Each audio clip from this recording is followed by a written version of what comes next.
Yeah, apparently I wasn't the only one that got banned. Kathy Griffin got banned. And say this, I'm the only one, by the way, who had parody in the header and the description. Um, and yet here I am permanently banned.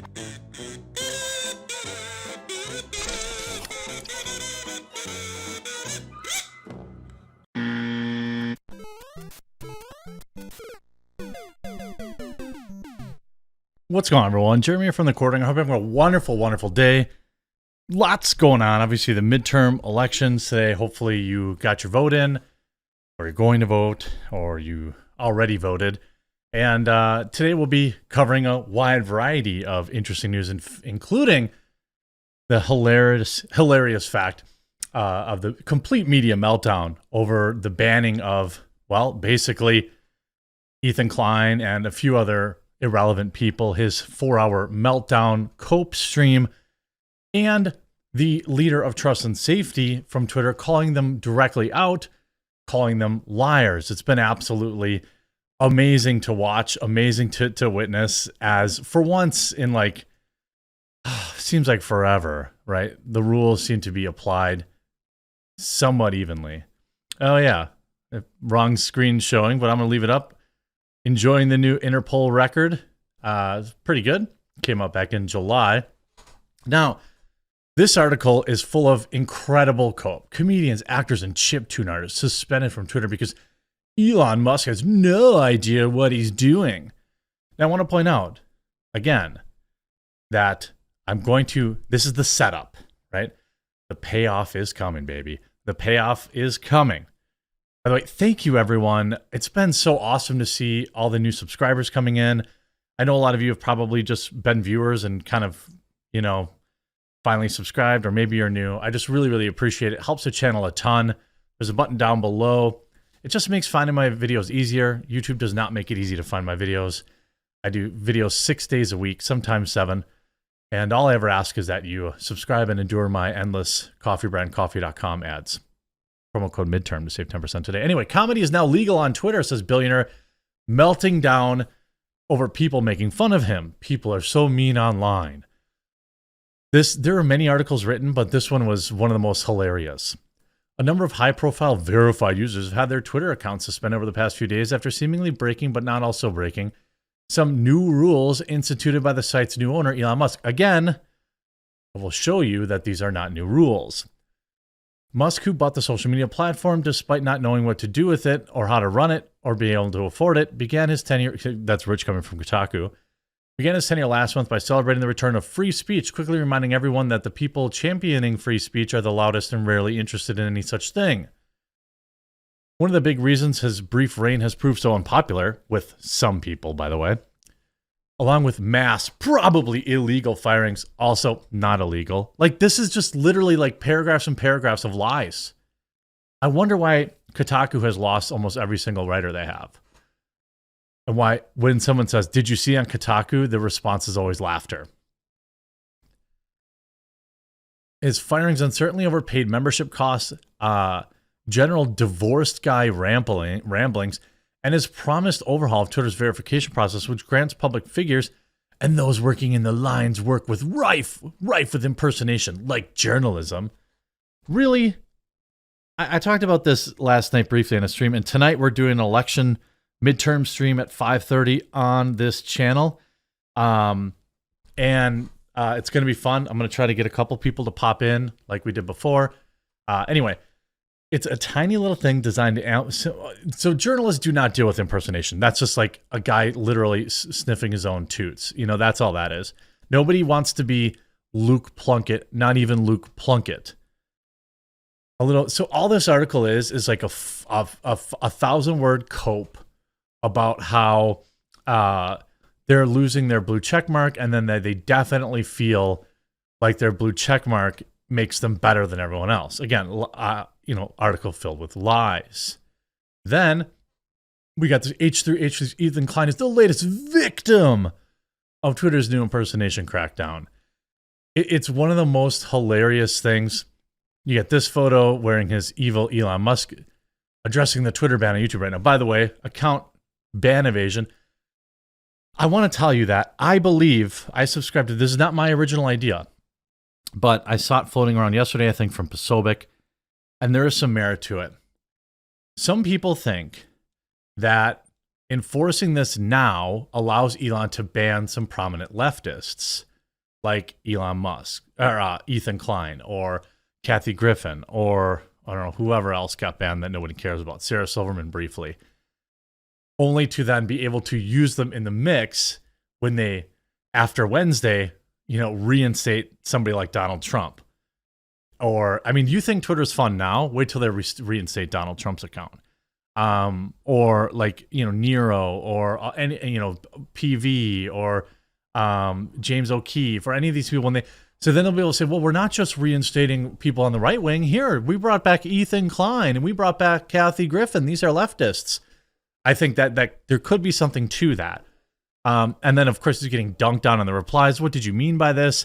Where a young Crip was making fun of him, saying, sorry, guys, I had to sell out and betray everyone because the cost of diapers between my son and myself are expensive AF. Oh no, the thing you wanted to happen happened. Same energy, poster child for cope. It's all Elon's fault, right? Don't sweat it, man. Keep your chins up. Everybody in the response, of course, dunking on him. And it was an amazing 3-hour and 33-minute cope fest. By the way, no small, not a bad viewership, 499,000 views. That's pretty good. But humble brag, my video announcing his ban beat his video so far. I'm sure his will surpass mine in time. Of course, he usually gets like 700 to 1 million. He's got 3 times my subscribers, so of course he would. But so the cope is pretty funny. Of course, he takes zero responsibility, and it's all Elon Musk's fault. And the media is perpetuating this by writing articles about how it's all Elon Musk's fault, and all this, these poor leftists were just trying to make jokes when they weren't. And now Yoel Roth, by the way, head of safety and integrity at Twitter, who also hates conservatives, who called half the country, the bad guys from WW2, and signifies everything that people on the right or people in the middle wanting gone from Twitter, especially in positions of power, responded. And this is what he wrote. Verification, impersonation, Twitter blue. There's a lot going around today. There's a lot going around identity on Twitter today. Let's break down what policies are and what some of the big questions we still need to answer. First, impersonation has always been banned on Twitter. Misleading profiles make Twitter worse for everyone. Last year, we banned more than 500,000 accounts for impersonating peoples and brands. I told you I had the sauce for you. This is the sauce. This is that yum yum sauce. You dip your sushi in it. You put your chicken in it. You put your tofu in it. You put it on a piece of leather. It's all good. Okay. So the idea that Twitter just started enforcing this rule, which is basically what every leftist media outlet wrote, has been not only debunked, but debunked with statistics. 500,000 accounts banned for impersonation just last year. Parody has long been recognized as an important form of speech, and we have clear, long-standing guidelines about how to operate parody accounts on Twitter in a non-misleading way. Also linking to that with all the very obvious specifics that we all knew about. When verified accounts use impersonation as a tactic, whether for parody or not, it creates an especially confusing experience.